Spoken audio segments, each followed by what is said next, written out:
Hello बच्चों, आज हम एक बार फिर से आप सभी को आपका अपना यूट्यूब चैनल गुरुकुल आरकेडी में बहुत बहुत वेलकम है। बच्चों, आज हम जिस टॉपिक को जानने वाले हैं वो खासा इम्पोर्टेंट टॉपिक है और ये सिर्फ क्लास 9th के लिए नहीं भी 10th के लिए भी और दूसरे लोग के लिए भी बहुत मायने रखता है। इसीलिए इसको बहुत बारीकी से जानना आवश्यक है, ठीक है। और मुझे लगता है कि इसके बारे में आप कुछ ना कुछ या बहुत कुछ आप जानते भी होंगे, लेकिन आज हम उसका कुछ विशेष चीज़ जानने वाले हैं। तो आप मेरे साथ अंत तक इस वीडियो में बने रहिएगा ताकि कोई पॉइंट आपको छूट नहीं जाए, ठीक है। तो इस समझने से पहले हम करते हैं क्या, बस छोटा सा चेहरे पर स्माइल और माइंड को कूल रखते हैं, ठीक है। और इसके साथ हम चलते हैं आज के अपने महत्वपूर्ण टॉपिक।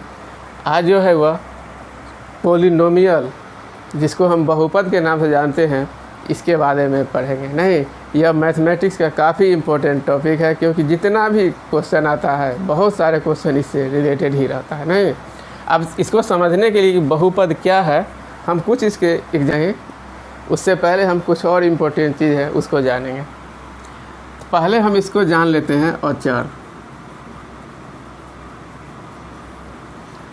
जिसको इंग्लिश में हम बोलते हैं कांस्टेंट, ठीक है। तो यह अचर क्या है? अचर उसको बोलते हैं जिसका मान कहीं भी नहीं बदले, उसको हम बोलेंगे अचर, कांस्टेंट। नहीं,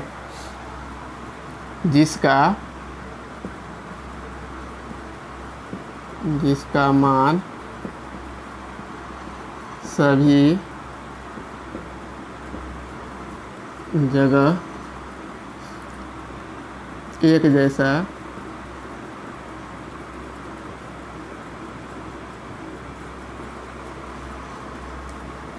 रहे, क्या कह लेंगे उसको? अचर,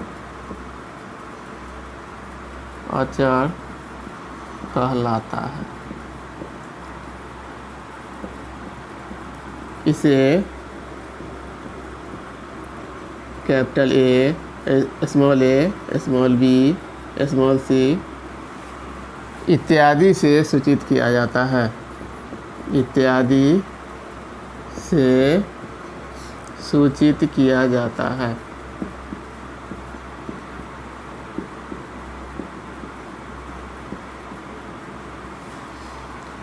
आप कहिएगा ABC क्या है? तो ABC का मतलब हुआ 2, 3, 4, 5। अब ये सब जो संख्या है, जो गिनती की संख्या है, चाहे वह ऋणात्मक हो या धनात्मक हो, कहीं भी हम ले जाएंगे तो यह नहीं बदलेगा। नहीं, किसी भी कोना में हम रख देंगे तो 3 3 ही रहेगा, 4 4 ही रहेगा, 5 5 ही रहेगा। तो हम इसको AB से सूचित करते हैं। जिस पोलिनोमियल में जिसमें A भी अगर लिखा हुआ हो तो समझिए कि ABCD यह जो है वह अचर है, कांस्टेंट है, ठीक है। तो अब हम चलते हैं, इसका दूसरा है चर। दूसरा चीज़ हमको आएगा, वो आएगा चर, जिसको हम इंग्लिश में बोलेंगे वेरिएबल। वेरिएबल मीन्स जिसका मान हर जगह बदलता रहे। नहीं, इसका मतलब है सीधा जिसका मान जगह जगह पर बदलता रहे।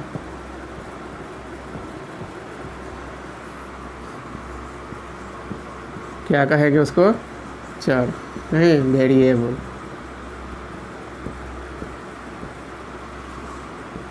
कहलाता है। इसको किसी से करेंगे, इसे X, Y, Z आदि से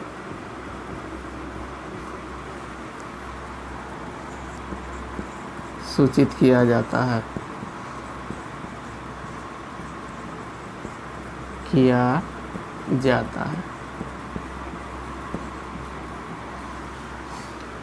तो हम इस चर को भी देख लिए और अचर को भी देख लिए।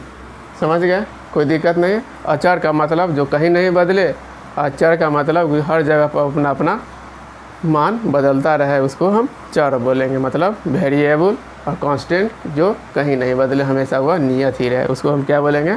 Constant, non variable. ठीक है, तो अब हम चलते हैं इस पोलिनोमियल क्या है इस पे, इसको हम मिटा देते हैं। अब पोलिनोमियल क्या है ये समझने की चीज़ है,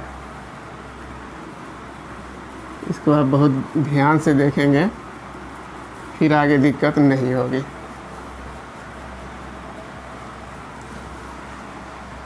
अब जैसे हम कोई इक्वेशन लिख लेते हैं, कोई भी इक्वेशन, ये क्या बोलते हैं, जैसे मान लेते हैं यह 7 2x 4x square 5x square plus 2x plus 5, इस प्रकार के समीकरण हम देखेंगे, जो शायद आप लोग को मिला भी होगा, इससे पूर्व के क्लास में अगर पढ़े होंगे तो इस प्रकार का सॉल्यूशन करने को आया होगा। नहीं, ये सब क्या है,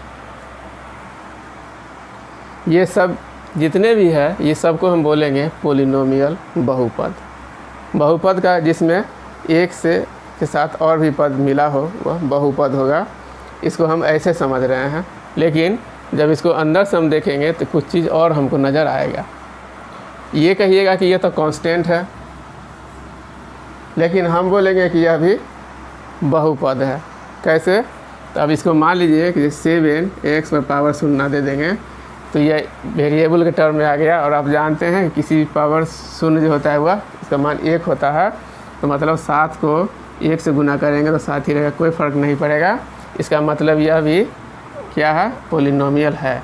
तो जितने भी हम संख्या देखते हैं इस प्रकार की, ये सभी के सभी पोलिनोमियल है। अब इसको हम देखेंगे गौर से तो कुछ चीज़ हमको नज़र आएगा, उसको हम देखते हैं क्या क्या नज़र आता है।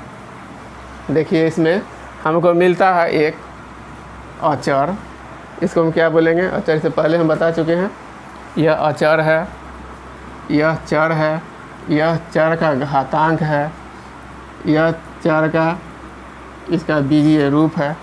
तो ये सब को हम क्या बोलेंगे? सब के सब क्या है?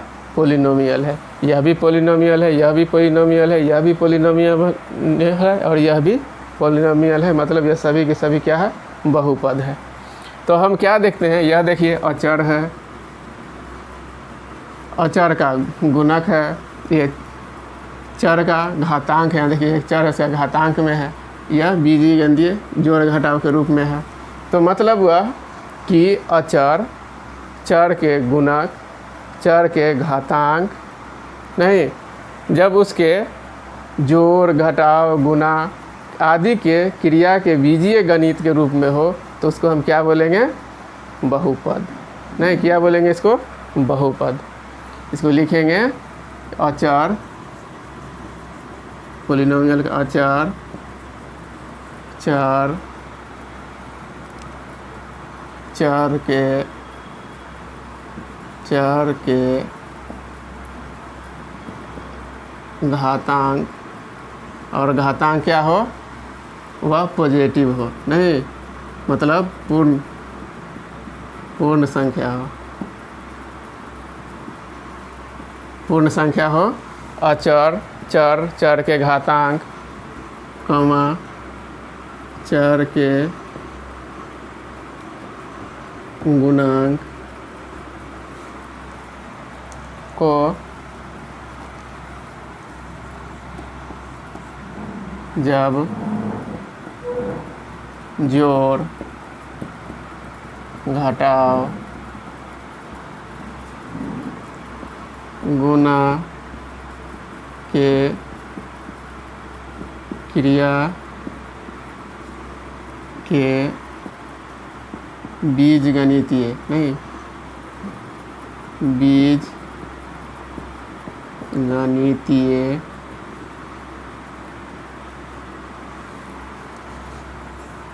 रूप में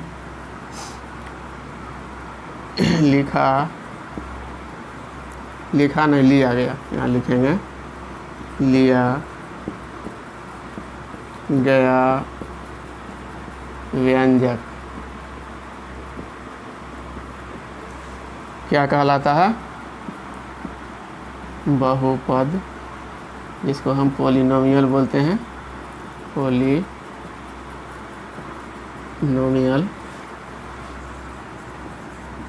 कहलाता है। यही चीज़ देखिए यह क्या है? यह अचर है तो यह अचर है, यह चर है तो यह चर है। चर के घातांक, देखिए चर के घातांक, यहाँ हमको ध्यान देने की बात है, यह घातांक जो होगा वह पूर्ण संख्या होगा। पूर्ण संख्या का मतलब 0, 1, 2, 3, 4, 5, 6 इस प्रकार की संख्या होगी, वह पूर्ण संख्या होगा। तो घातांक हमेशा पूर्ण संख्या होना चाहिए।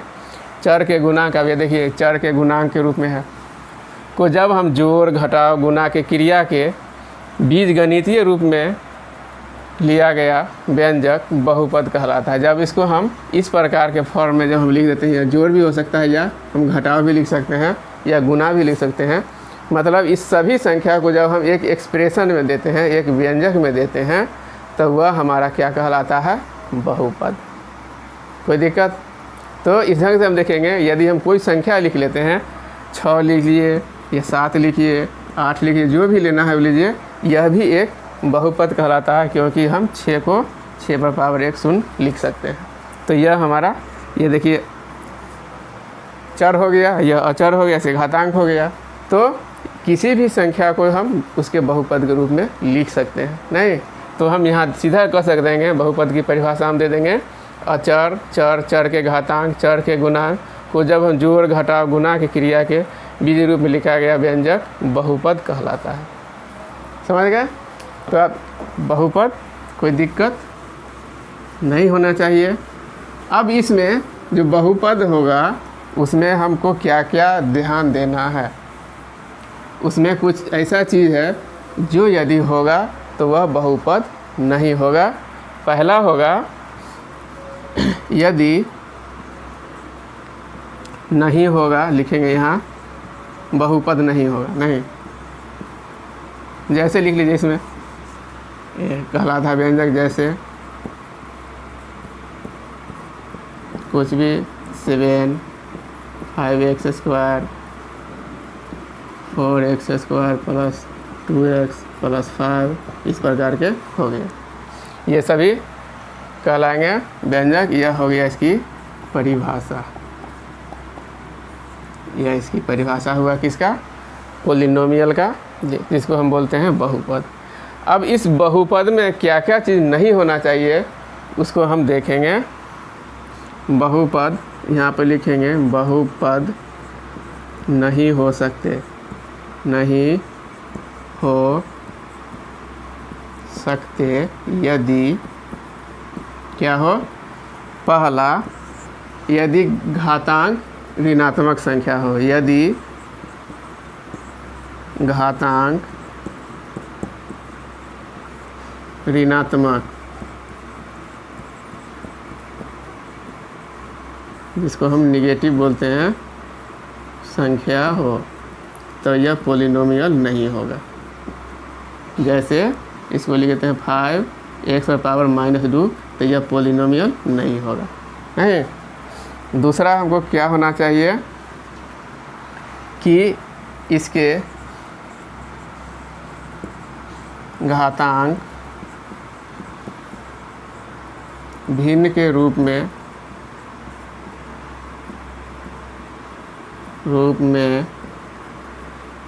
नहीं होना चाहिए।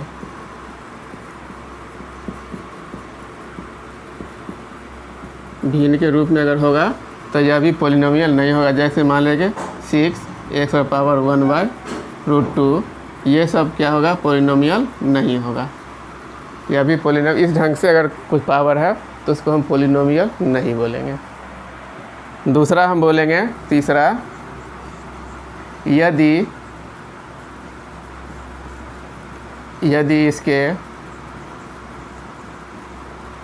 इसको किसी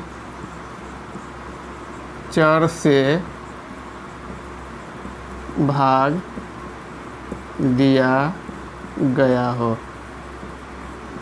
अगर कोई संख्या हो और उसको हम इसके चर से भाग दिया गया होगा तो वह भी पॉलिनोमियल नहीं होगा। जैसे मान लीजिए कि यह 5x है और यहाँ पर हम y कर दिए, इसका ये मतलब हो गया कि यह 5 पर पावर, यह माइनस है तो यह -1 हो जाएगा और x हो जाएगा 5x, नहीं तो यह पॉलिनोमियल नहीं होगा।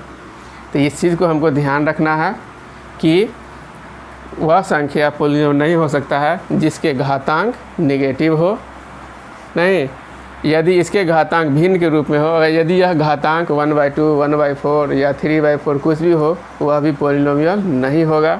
और यदि कि इसको हम किसी चर से हम भाग दे देंगे, जैसे 5x² है, इसी चर हम y है तो यह y पर पावर -1 हो जाएगा, तो यह भी पॉलिनोमियल नहीं कहलाएगा। ठीक है, तो आज के लिए बस इतना ही है। हम मिलते हैं फिर अगले वीडियो में इसके और अगले पार्ट को लेकर के, तो आप मेरे साथ बने रहिएगा। ठीक है, तो यदि आप लाइक नहीं किए हैं तो लाइक कर दीजिए, और हाँ, सब्सक्राइब अवश्य कर दीजिएगा, और उसके जो बेल आइकन है उसको दबा करके ऑल कर दीजिएगा, ताकि जो भी हम वीडियो डालें वो आपको नोटिफिकेशन आसानी से मिलता रहे। ठीक है, तो फिर हम मिलते हैं अगले वीडियो में, तब तक के लिए